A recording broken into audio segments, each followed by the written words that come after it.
में लखनऊ के 2 मंदिरों को धमकी भरे पत्र भेजने के मामले से यह खबर जुड़ी है।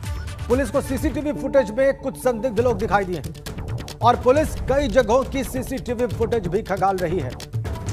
कुछ फुटेज में पुलिस को संदिग्ध भी नजर आए हैं और कुछ लोगों को पुलिस ने हिरासत में भी ले लिया है। हिरासत में लिए गए लोगों से पुलिस की पूछताछ जारी है। वहीं धमकी भरा पत्र आने के बाद मनकामेश्वर मंदिर की महंत दिव्या गिरी ने शासन को पत्र लिखकर सुरक्षा की मांग की।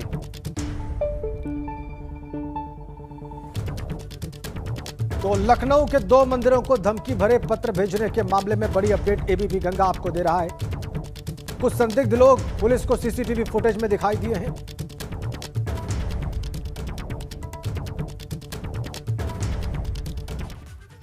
और इसी बीच में खबर लखनऊ से 2022 विधानसभा चुनाव से पहले यूपी में नई सियासी सरगर्मियां तेज हो गई हैं। सुभाषपा अध्यक्ष और पूर्व कैबिनेट मंत्री ओम प्रकाश राजभर ने बीजेपी प्रदेश अध्यक्ष स्वतंत्र देव सिंह से मुलाकात की। भागीदारी संकल्प मोर्चा के कन्वीनर भी हैं ओम प्रकाश राजभर। विधानसभा चुनाव से पहले एक बार फिर बीजेपी के साथ आने की राजभर की चर्चाएं तेज हो गई और एबीपी गंगा से उन्होंने कहा है कि बीजेपी की तरफ से उन्हें मिलने के लिए बुलाया गया था। आज सुबह प्रदेश अध्यक्ष के आवास पर मुलाकात हुई है, लेकिन किसी से मिलने में कोई बुराई नहीं है। गठबंधन पर कोई बात नहीं हुई है। जो बात मैं पहले कहता रहा हूं, उन्हीं बातों से प्रदेश अध्यक्ष को अवगत करा दिया है।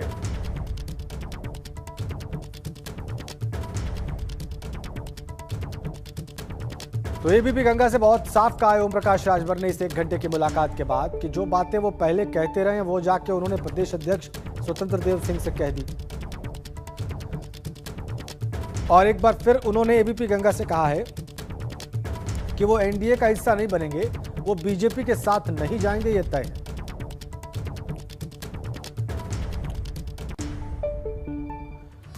अब अगली खबर लखनऊ से है। यूपी कांग्रेस अध्यक्ष अजय कुमार लल्लू का सीएम योगी को पत्र गया है। जी हां, और इस पत्र के मुताबिक यूपी जल निगम के कर्मचारियों का 6 महीने से वेतन और पेंशन रोक दिया गया है।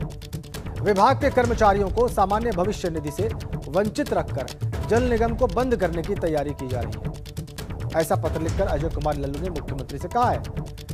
जल निगम को बंद करने की तैयारी की जा रही है, ये बड़ा आरोप पत्र लिखकर प्रदेश सरकार पर लगाया है। यूपी कांग्रेस अध्यक्ष अजय लल्लू ने कहा है कि 6 महीने से कर्मचारियों को जल निगम के वेतन नहीं दिया गया, उनकी पेंशन भी रोक दी गई है और विभाग के कर्मचारियों को सामान्य भविष्य निधि से भी वंचित रखा गया है। अजय कुमार लल्लू ने यह बातें पती हैं मुख्यमंत्री को।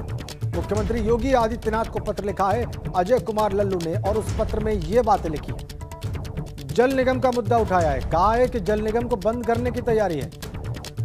6 महीने से न वेतन दी जा रही है, न पेंशन दिया जा रहा है कर्मचारियों को और भविष्य निधि से भी वंचित कर दिया गया है। यह तैयारी है यूपी जल निगम को बंद करने की।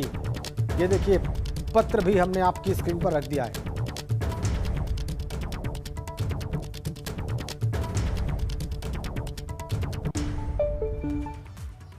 अगली बड़ी खबर लखनऊ से है। विधानसभा चुनाव से पहले मानसून सत्र में अनुपूरक बजट लाएगी सरकार। जी हां, 18 या 20 अगस्त को अनुपूरक अनुदान मांगे सदन में रखी जा सकती हैं।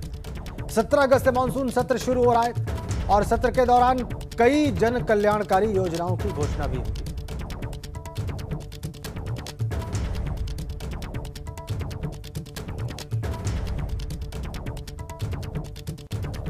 तो सत्र के दौरान कई जन कल्याणकारी योजनाओं की घोषणा होगी। मानसून सत्र शुरू होने जा रहा है। बड़ी अपडेट हम आपको दे रहे हैं। चुनाव से पहले मानसून सत्र में अनुपूरक बजट लाएगी सरकार। 18 या 20 अगस्त को अनुपूरक अनुदान मांगे सदन में रखी जा सकती है।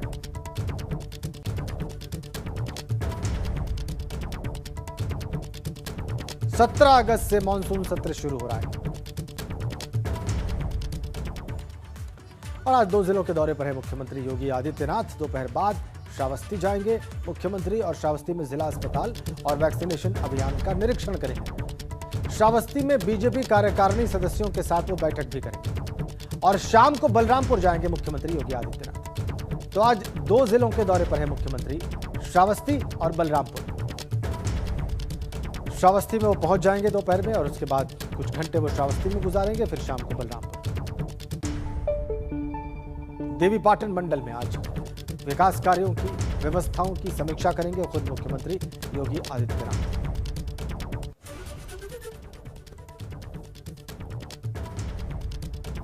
दोपहर 1:45 बजे श्रावस्ती पहुंचेंगे। पूरा कार्यक्रम मिनट टू मिनट हमने आपकी स्क्रीन पर रख दिया है। 1:55 पर सामने संयुक्त जिला चिकित्सालय जाएंगे। दोपहर 2:15 बजे कलेक्ट्रेट सभागार पहुंचेंगे मुख्यमंत्री। इसके अलावा दोपहर 2:45 से शाम 4 बजे तक जनप्रतिनिधियों और पार्टी पदाधिकारियों के साथ बैठक भी करेंगे मुख्यमंत्री योगी आदित्यनाथ।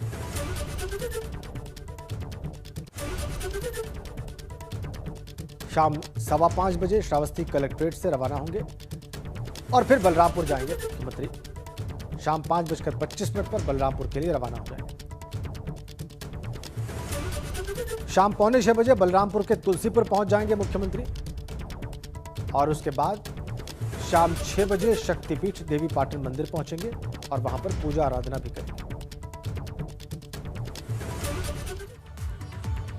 और आज से यूपी में कांग्रेस की दलित स्वाभिमान यात्रा प्रारंभ हो रही है। यूपी के सभी जिलों से कांग्रेस कार्यकर्ता इस यात्रा में शामिल होंगे। दलितों से जुड़े मुद्दों को उठाते हुए सरकार से सवाल भी करेंगे।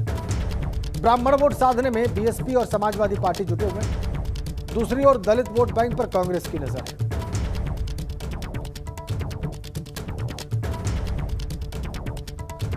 तो दलितों के मुद्दों को उठाते हुए आज कांग्रेस के लोग सरकार से सवाल करेंगे।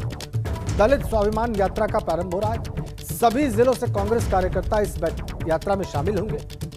स्वाभाविक तौर पर दलित वोट कांग्रेस पार्टी के निशाने पर होंगे।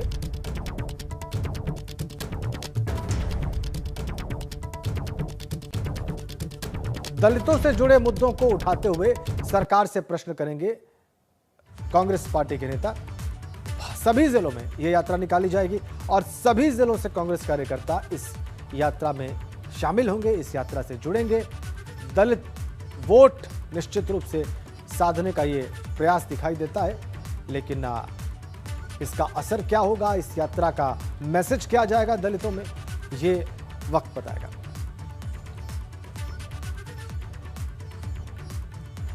और इसी बीच में एक और बड़ी अपडेट। आज अलीगढ़ और हाथरस में बीएसपी का प्रबुद्ध जन सम्मेलन है। बीएसपी के सम्मेलन के दूसरे फेज का आज चौथा दिन है। बीएसपी नेता सतीश चंद्र मिश्रा इसे संबोधित करेंगे। विधानसभा चुनाव से पहले सम्मेलन में रणनीति बनेगी। बीएसपी नेता सतीश चंद्र मिश्रा जैसा कि कर रहे हैं लगातार अयोध्या से, आज भी अलीगढ़ और हाथरस के इस प्रबुद्ध सम्मेलन को संबोधित करेंगे। इसके बाद ये दूसरा चरण आज से शुरू हो रहा है। इसके बाद दूसरे चरण में और भी कुछ जिलों में यह प्रबुद्ध वर्ग सम्मेलन होगा बीएसपी का। दूसरा फेज आज से, आज अलीगढ़ और हाथरस में सभाएं, इसके बाद कल शाहजहांपुर और बरेली में सभाएं प्रबुद्ध वर्ग सम्मेलन की दूसरे चरण की। सतीश चंद्र मिश्रा आज अलीगढ़ और हाथरस में इस सम्मेलन को संबोधित करेंगे।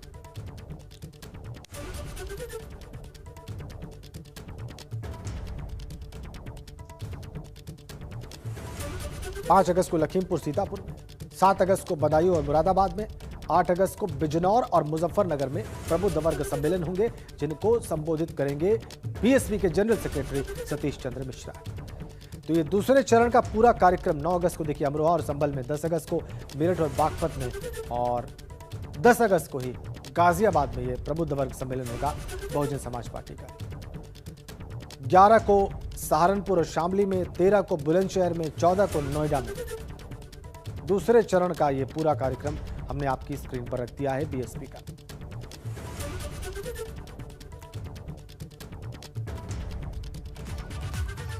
अगली खबर मुरादाबाद से है। वहां पर 20 सड़क पर पानीपुरी खा रहे दबंगों ने सड़क पर खड़ी बुलेट से ट्रेनी सब इंस्पेक्टर की स्कूटी टकराने के बाद उनके साथ मारपीट शुरू कर दी।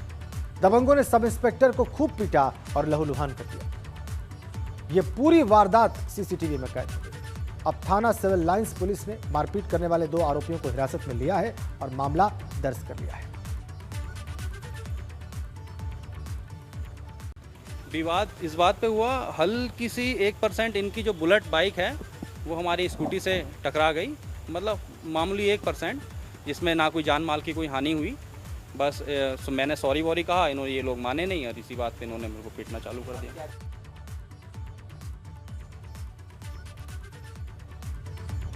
आप तस्वीरें देखिए। अन्य लड़कों की एक बुलेट बाइक थी जिससे इसकी टक्कर हो गई। इसके बाद उन लड़कों ने इसके साथ मारपीट करी। इसकी तहरीर के आधार पर थाना सिविल लाइन पे मुकदमा पंजीकृत किया जा रहा है। इसमें जो वादी है वो 2020 बैच में अंडर ट्रेनिंग एसआई है। इसमें अभी इनके बैच की जो ट्रेनिंग है वो स्थगित है हाई कोर्ट की एक रिट पिटीशन के बाद। लगभग ये 1 साल से अपने घर पे ही रह रहा है। और यूपी में बदमाशों के खिलाफ ताबड़तोड़ एनकाउंटर भी जारी है। कल देर रात 3 जगहों पर पुलिस ने मुठभेड़ में कई बदमाशों को गिरफ्तार किया। सुल्तानपुर, हापुड़ और मुजफ्फरनगर में मुठभेड़ें हुई बदमाशों के साथ पुलिस की। इसमें सुल्तानपुर और हापुड़ में पुलिस ने 25-25 हजार के 2 बदमाशों को गिरफ्तार किया, जबकि मुजफ्फरनगर में भी एक बदमाश गिरफ्तार हुआ है और दूसरा आरोपी वहां से फरार होने में कामयाब हो गया।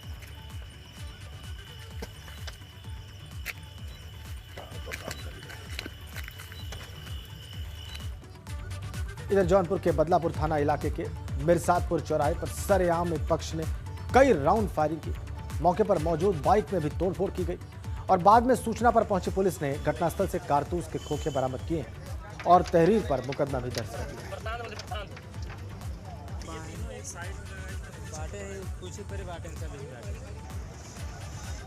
कलिंजरा मोड़ थाना बदलापुर में 2 पक्षों के मध्य कहासुनी मारपीट और फायरिंग की बात संज्ञान में आई है। इस संबंध में एक विनोद कुमार सिंह सनाफ राधेश्याम सिंह निवासी फत्तूपुर महाराजगंज के द्वारा एक लिखित तहरीर दी गई है कि मेरा बेटा मोरंग का व्यवसाय करता है और आशुतोष सिंह सनाफ जय सिंह निवासी भटौली और उनके 5 साथियों के द्वारा आज उसके साथ मारपीट की गई है। एक बड़ी खबर, कानपुर में तहसीलदार और 19 लेखपालों पर एफआईआर हुई है। जी हां, धोखाधड़ी करने वाले लेखपालों को तहसीलदार ने बहाल किया था। शादी अनुदान और पारिवारिक लाभ में लेखपालों ने घपला किया हुआ था और तहसीलदार समेत 19 लेखपालों पर धोखाधड़ी का मुकदमा दर्ज हुआ है। उन्नाव ट्रांसफर होते ही तहसीलदार ने 19 में से 10 लेखपालों को बहाल किया था।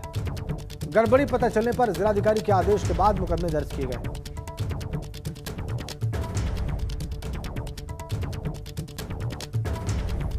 उन्नाव ट्रांसफर होते ही तहसीलदार ने 10 लेखपालों को बहाल किया था।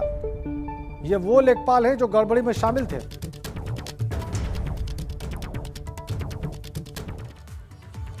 इधर गोंडा के तरफगंज में पुलिस ने ग्राहक सेवा केंद्र से जालसाजी करने वाले 2 अभियुक्तों को गिरफ्तार किया है। पुलिस ने मौके से 78,400 रुपए के नकली नोट भी बरामद किए।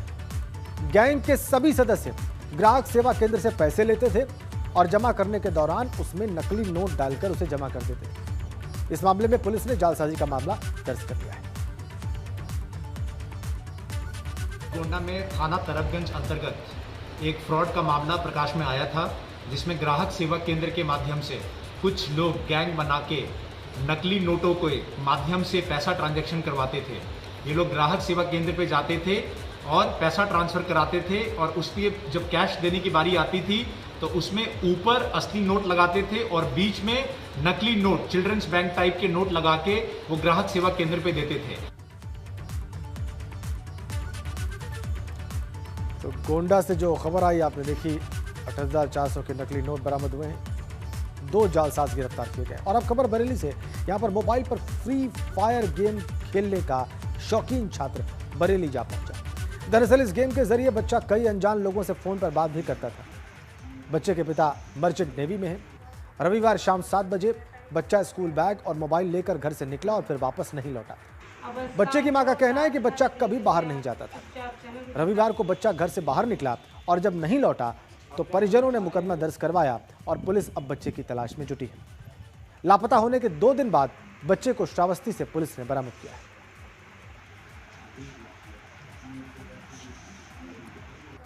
तो लापता होने के 2 दिन बाद श्रावस्ती पहुंचा था बच्चा, उसको वहां पर पुलिस ने बरामद किया है।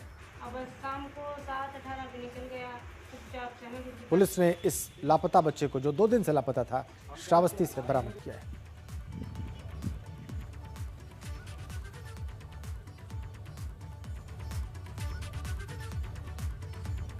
थाना बारादरी के अंतर्गत एक 7वीं में पढ़ने वाले 13 वर्षीय बच्चा जो है वो अपने घर से गायब हो गया था। पुलिस के द्वारा इसमें तत्काली 363 IPC के अंतर्गत अपहरण का मुकदमा दर्ज किया गया है और पूछताछ करने पे घर वालों से पता चला है कि जो बच्चा है वो वीडियो गेम खेलने का आदी था और पूर्व में भी अपने पिता के खाते से कुछ पैसे उसने अन्य जगह ट्रांसफ़र किए थे और उसका जो वर्तमान में पता चला है कि वो जिसके साथ वीडियो गेम खेलता था उसकी लगातार बात हो रही थी और शायद उसके साथ ही वो चला गया है। पुलिस के द्वारा लगातार इसमें दबिश दी जा रही है और जल्दी उसको बरामद किया जाए। एक और बड़ी खबर, गाजियाबाद में हुए छात्रवृत्ति घोटाले में मामला दर्ज कर लिया गया है। 58 करोड़ के घोटाले में एसआईटी ने मुकदमा दर्ज किया है। साल 2013 से 2017 के बीच ये छात्रवृत्ति घोटाला हुआ था।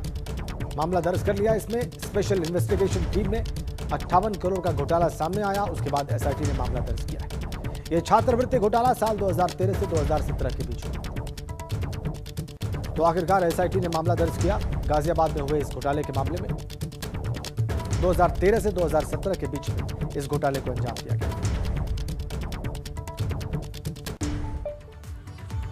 और अब बात गाजियाबाद की, जहां पर किसानों की बाइक यात्रा बुलंदशहर से होते हुए गाजीपुर बॉर्डर पर पहुंची। 400 से 500 की तादाद में आंदोलन कर रहे किसान गाजीपुर बॉर्डर पहुंचे। तस्वीरें देख लीजिए आप। किसानों की बाइक यात्रा गाजीपुर बॉर्डर पहुंची है। 400 से 500 की संख्या में किसान इस यात्रा में शामिल हुए। देखिए कैसे अपने झंडे लेकर आंदोलन से जुड़े, टोपियां पहनकर ये इस तरीके से पहुंचे गाजीपुर बॉर्डर। और अब बात मेरठ के सरधना की, जहां पर विधायक संगीत सोम ने सामुदायिक स्वास्थ्य केंद्र पर औचक छापेमारी की। विधायक के मुताबिक उन्हें बहुत समय से स्वास्थ्य केंद्र पर भ्रष्टाचार की शिकायतें मिल रही थी। वहीं छापेमारी के दौरान कुछ रजिस्टर मिले हैं जिन पर दवाइयों के कमीशन की एंट्री। और अब विधायक का कहना है कि इस मामले में उच्च स्तरीय जांच कराने के बाद भ्रष्टाचार में लिप्त सभी कर्मचारियों को बर्खास्त कराया जाएगा। सस्पेंड होंगे, सब लोग सस्पेंड होंगे, जितने लोग इसमें लिप्त हैं सब में सस्पेंड होंगे। अभी मैं प्रमुख सचिव स्वास्थ्य से बात किया हूँ, अभी मैं कमिश्नर से बात किया हूँ, अभी मैं डीएम से बात किया हूँ, एसडीएम यहाँ बैठे हुए हैं, अभी सीएमओ से बात किया हूँ। अभी मुझे सीएमओ ने कहा कि मैं 5 मिनट में आदेश दे रहा हूँ, पहले तो यहाँ के प्रभारी को हटाने के, अभी लेकिन हटाने से काम नहीं चलेगा, सबको सस्पेंड कराऊंगा, कि जाँच करा सबको सस्पेंड कराऊंगा, एक भी नहीं बचेगा। लगातार कई जिलों में भारी बारिश हो रही है और बारिश के कारण कई नदियां उफान पर हैं। कई क्षेत्रों में अलर्ट जारी किया गया है। गंगा, यमुना, घाघरा अलग अलग जिलों में उफान पर है। नोएडा में यमुना के उफान के चलते किसानों की फसल बर्बाद हुई है। फिर से अलर्ट, पूरे उत्तर प्रदेश के कई जिलों के लिए भारी बारिश का अलर्ट और लगातार बरसात से कई नदियां उफान पर।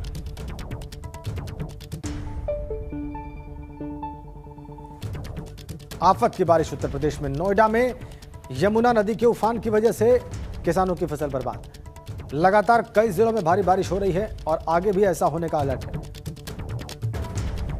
बारिश के कारण कई नदियां उफान पर। जनजीवन, आम जनजीवन, रोजमर्रा का दैनिक जीवन भी लोगों का प्रभावित हो रहा है लगातार बारिश से कई जिलों में।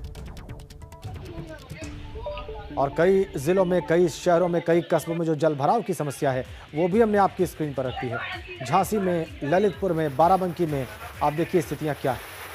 शहर में कैसे नदी बह रही है सड़क पर, ललितपुर में कैसे तालाब बनी हुई है सड़कें, बाराबंकी में स्थिति क्या है। बारिश की वजह से नदियों के उफान की और निचले इलाकों में घरों की, लोग कैसे खुद ही अपने घर ध्वस्त कर रहे हैं ताकि जो उससे निकली ईंटें हैं उसका बाद में इस्तेमाल किया जा सके पुनर्निर्माण के काम में।